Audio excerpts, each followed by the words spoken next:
আওয়ামী লীগের বিচার ও রাজনীতি নিষিদ্ধের দাবিতে এবার ৫ জুমা হোটেল ইন্টারকন্টিনেন্টালের সামনে জড়ো হচ্ছে ছাত্র জনতা। আছেন সহকর্মী কামরুল হাসান, বিস্তারিত জানবো তার কাছ থেকে।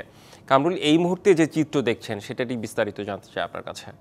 রেদওয়ান, গতকাল রাত 10টা থেকে আওয়ামী লীগের যে বিচারের দাবি এবং নিষিদ্ধকরণের যে দাবিটি রয়েছে সেই দাবির প্রেক্ষিতে কিন্তু জাতীয় নাগরিক পার্টি সহ অন্যান্য সমমনা যে রাজনৈতিক দলগুলো রয়েছে তারা কিন্তু প্রধান উপদেষ্টা যে বাসভবন যমুনা, সেই যমুনার সামনে কিন্তু অবস্থান নিয়েছে। আমরা সকাল থেকেই কিন্তু দলীয় নেতাকর্মী সহ বিভিন্ন শ্রেণী পেশার সাধারণ মানুষ, ছাত্র জনতাও কিন্তু এই দাবি আদায়ের লক্ষ্যে কিন্তু তারাও এখানে সমবেত হয়েছে। সানবিট সব দিবে সামাল।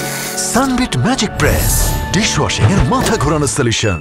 আপনি এখন নিশ্চয় দেখতে পাচ্ছেন, এখন কিন্তু তারা পূর্ব ঘোষণা অনুযায়ী যেহেতু জুমাবার পবিত্র জুমার নামাজ আদায় করছেন এবং জুমার নামাজ শেষে তারা ইন্টারকন্টিনেন্টালের সামনে একটি মঞ্চ তৈরি করা হয়েছে। সেই মঞ্চে গিয়ে তারা পরবর্তী যে কর্মসূচি যেগুলো আছে সেগুলো তারা পালন করবেন। আপনারা দেখতে পাচ্ছেন এখানে নামাজ হচ্ছে, আর নামাজ শেষে বিশেষ দোয়াও হতে পারে বলে আমরা জানতে পেরেছি। তো এই ছিল। জি কামরুল, বুঝতে পারছি। অর্থাৎ আমরা দেখলাম সেখানে নামাজ চলছে, হয়তো নামাজের পর তারা আবারও আন্দোলনে ফিরবে। ধন্যবাদ আপনাকে কামরুল।